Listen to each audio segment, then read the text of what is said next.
Bismillahirrahmanirrahim. Assalamualaikum warahmatullahi wabarakatuh. Alhamdulillahi rabbil alamin. Wa sallallahu ala sayyidina wa maulana Muhammadin wa ala alihi at-tayyibin at-tahirin wa ashabihi al-mukhlisin, amma ba'du. Ma'asyiral muslimin wal muslimat rahimakumullah. Para pecinta kajian fikih puasa, pada pertemuan yang ke-20 ini kita memasuki halaman 350 dari buku Daras Fikih. Kita masih membahas tentang hal-hal yang berkaitan dengan qada puasa. Satu poin berkenaan dengan qada puasa. Ketidakmampuan melakukan puasa dan puasa qada hanya karena kelemahan dan karena ketidakmampuan fisik itu tidak dapat menggugurkan kewajibannya untuk melakukan qadanya. Artinya orang yang fisiknya lemah sehingga tidak mampu berpuasa atau puasa qada tetap wajib membayar qada di lain kesempatan ketika dia mampu. Karena lemahnya fisik tidak menjadikan gugurnya qada tersebut. Karena itu, seorang putri yang telah sampai pada usia taklif dan karena kelemahan jasmaninya ia tidak mampu berpuasa dan hingga bulan Ramadan tahun berikutnya ia masih belum melaksanakan qada puasanya, maka tetap wajib untuk mengqada puasa-puasa yang ditinggalkannya. Demikian juga bagi seseorang yang tidak berpuasa selama beberapa tahun dan telah bertobat kembali ke jalan Allah dan memutuskan untuk menggantinya, maka dia wajib untuk mengqada puasa-puasa yang ditinggalkannya. Bila ia tidak mampu, maka qada puasa ini tetap tidak akan gugur darinya dan akan tetap berada dalam tanggungannya. Lain halnya kalau orang tidak puasa, tidak kuat, tidak mampu karena tua, itu boleh tidak puasa. Kalau karena tua, karena usia, tetapi wajib membayar fidyah seperti yang sudah kita jelaskan pada pertemuan yang telah lalu. Yang ketiga, tentang hukum-hukum puasa qada bagi ayah dan ibu. Ini pun setahu saya salah satu keistimewaan hukum-hukum fikih yang berada pada mazhab Ahlul Bait atau mazhab Syiah Imamiyah yang saya belum dapati di dalam fikih Ahlus Sunnah. Jika antum mendapatinya, ada di kitab apa, fatwa siapa, ulama ahli sunnah yang mana, tolong kabarkan kepada saya. Yaitu tentang kewajiban mengqada puasa atau salat ayah dan ibu bagi anak laki-laki yang paling besar. 1. Bila ayah dan berdasarkan ihtiyat tujubi juga ibu tidak melakukan puasa karena halangan selain safar atau sebelumnya mampu mengqada tetapi belum mengqadanya, maka setelah mereka berdua wafat, wajib atas putra tertua. Jadi wajib atas putra tertua, bukan anak tertua, yaitu anak yang laki-laki. Wajib atas putra tertua untuk mengqada puasa-puasa yang mereka tinggalkan tersebut. Baik dia sendiri yang melakukannya, yaitu baik si putra tertua itu sendiri yang melakukan qadanya atas puasa-puasa tersebut ataupun dengan menyewa orang lain untuk mengqadakannya. Sudah saya jelaskan bahwa ada sholat istijar, ada puasa istijar, itu dengan menyewa orang lain, membayar sesuai dengan kesepakatan. Itu juga termasuk keistimewaan dalam mazhab Ahlul Bait atau Syiah Imamiyah yang tidak ada dalam mazhab Ahlus Sunnah wal Jamaah. Sedangkan untuk puasa-puasa yang tidak mereka lakukan karena perjalanan, tetap wajib hukumnya untuk mengqadhakannya meskipun pada saat itu mereka, itu kedua orang tuanya, tidak mendapatkan kesempatan dan kemungkinan untuk mengqadhanya. Jadi anak laki-laki tertua, ya yang paling besar, punya tanggungan atau kewajiban mengqadha puasa atau sholat yang ditinggalkan oleh ayah atau ibunya. Ini kewajiban bagi anak laki yang besar. Ketika tidak ada, maka gugur tentunya. Ya.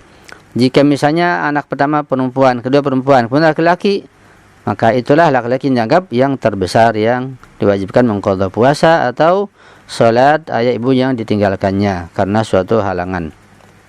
Yang kedua, puasa-puasa yang tidak dilakukan oleh ayah dan ibu secara sengaja berdasarkan ihtiyat wajib harus diqadhakan oleh putra tertua juga, baik dengan melakukannya sendiri ataupun dengan menyewa orang lain. Ya, jadi baik dia tidak sholat dan puasa dengan sengaja adapun tidak, tetap wajib diqadhakan oleh putra tertuanya.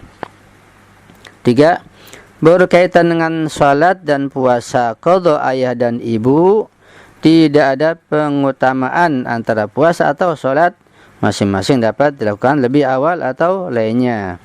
Jadi kalau sholat juga dan puasa juga yang ditinggalkan oleh ayah atau ibu atau kedua-duanya, maka boleh yang mana saja didahulukan untuk diqadhakannya.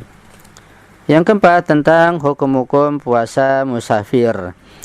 Ini pun dalam hal ini setahu saya terkait dengan masalah puasa ketika safar, pembahasan ini di fikih Ahlul Bait atau di fikih Syiah Imamiyah lebih detail, lebih jelas, lebih gamblang, lebih ketat dibanding di dalam mazhab Ahlus Sunnah wal Jamaah yang saya ketahui. Ya, jika Anda menemukan seperti ini dalam Sunni, tolong kasih tahu saya di kitab apa, di kitab yang mana, dan fatwa ulama siapa. Hukum-hukum puasa musafir. Yang pertama, seseorang yang melakukan perjalanan pada bulan Ramadan, pada setiap perjalanan yang menyebabkan salat menjadi qashar, maka tidak ada kebolehan baginya untuk melakukan puasa.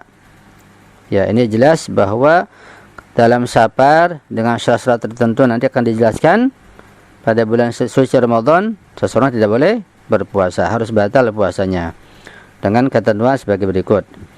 Dan pada tempat di mana dia harus melakukan sholatnya 4 rakaat secara sempurna, seperti musafir yang berniat untuk tinggal di suatu tempat selama 10 hari atau perjalanan merupakan perbuatannya, maka wajib baginya untuk berpuasa. Ini musafir yang tinggal di tempat 10 hari ya, atau pekerjaannya memang safar seperti supir, ya tetap wajib berpuasa, kecuali pada kasus-kasus yang terkecualikan. Ini masih global ya pembahasannya, akan dirinci pada halaman berikutnya. Kita masuk pada halaman 352. Nomor 2. Apabila pelaku puasa melakukan perjalanan setelah zuhur, yakni ba'da zawal, maka dia harus menyelesaikan puasanya. Harus puasa dan diselesaikan sampai maghrib. Tetapi bila dia melakukan safarnya sebelum zuhur, sebelum zawal, maka puasanya dianggap menjadi batal dan tidak sah. Namun sebelum sampai pada batas hadut tarakhus, dia tidak boleh melakukan iftar atau berbuka atau membatalkan puasanya. Jika dia telah iftar sebelum itu, yaitu sebelum mencapai batas tarakhus, maka berdasarkan ihtiyat dia harus membayar kafarah karena alasan berbuka puasa secara sengaja pada puasa bulan suci Ramadan. Ya, ini pun satu hal yang istimewa dalam mazhab Syiah Imamiyah atau mazhab Ahlul Bait, bahwa kalau safar sebelum zuhur maka batal puasanya. Tapi setelah zuhur, setelah zawal, maka wajib tetap berpuasa. Ya, itu perlu diperhatikan.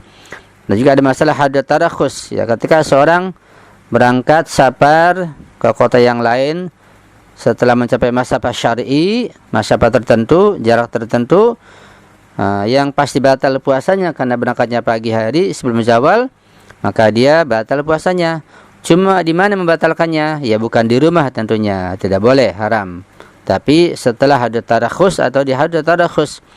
Dan masalah hadut tarakhus itu dijelaskan dalam bab salat musafir yang sudah lalu ya, harus merujuk ke sana.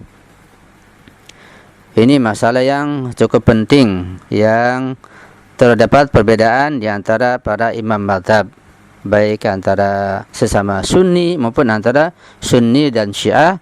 Terdapat penjelasan yang detail masalah ini. Dan masalah hudud tadakhus perlu diperhatikan baik-baik karena ini penting. Karena ketika salah seperti iftar di rumah atau sebelum sampai pada hudud tadakhus, maka dianggap iftar dengan sengaja dan kena kafarah. Ya, mudah-mudahan kita bisa memahami hal ini dengan baik, dan kita tidak cukup mengkaji fikih yang singkat di sini, tapi perlu banyak bertanya, banyak membaca, banyak memikirkan, membandingkan, sehingga kita betul-betul dapat ilmu yang lengkap dan sempurna, dan ibadah kita insyaallah betul-betul makbul secara meyakinkan. Amin ya rabbal alamin. Sampai di sini dulu pertemuan yang ke-20 ini.